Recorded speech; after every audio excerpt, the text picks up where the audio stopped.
நாடு முழுக்க புரட்சி வீரர்கள் பிரிட்டிஷ் கிறிஸ்தவ ஆங்கிலேயர்களுக்கு எதிராக போராடி கொண்டிருந்த காலகட்டம். சந்திரசேகர் ஆசாத் ஒரு நாள் ஒரு வீட்டுக்கு போறாரு. கதவு திறந்து அம்மா ஒரு ஒரு அம்மா வராங்க. "அம்மா, என்னோட பேரு சந்திரசேகர் ஆசாத். என்ன வந்து காவல்துறையினர் துரத்திக்கிட்டு வராங்க. நான் கொஞ்சம் மறைஞ்சுக்கணும்." அப்படின்னு சொல்லிட்டு சொன்ன உடனே அந்த அம்மா கூப்பிட்டு அவங்க வீட்ல சாப்பாடு போட்டு எல்லாம் பண்றாங்க. விசாரிக்கிறம்போது தெரியுது, அந்த அம்மாவுக்கு ஒரு மகள் இருக்காங்க. ரொம்ப ஏழ்மையான குடும்பம். மகளுக்கு திருமணம் செய்து வைக்க பணம் இல்ல அப்படிங்கிற ஒரு சூழ்நிலை ஏற்படுது.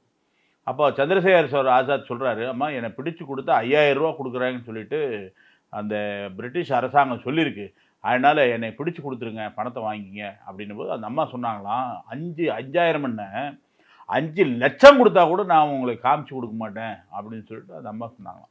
மறுநாள் காலையில அந்த அம்மாவுக்கு தெரியறதுக்கு முன்னாடியே ஐயா இவரு சந்திரசேகர் ஆசாத் கிளம்பி போயிடுறாரு.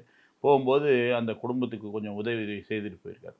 அப்பேற்பட்ட ஒரு மாவீரன், அந்த மாவீரனுடைய அந்த புரட்சியை, அந்த ஒரு விடுதலை போராட்டத்தை ஆதரித்த அந்த பெண்மணி, இதெல்லாம் ஒரு மயிர்க்கூச்செறியக்கூடிய ஒரு சம்பவம். அப்பேற்பட்ட சந்திரசேகர் ஆசாத்தினுடைய பலிதானம், அவரை பிடிக்க முடியாம தன்னைத்தானே சுட்டுக்கொண்டு இறந்தார் சந்திரசேகர். இதில படிக்கணும். அவருடைய பலிதான தினம் பிப்ரவரி மாதம் 27ஆம் தேதி.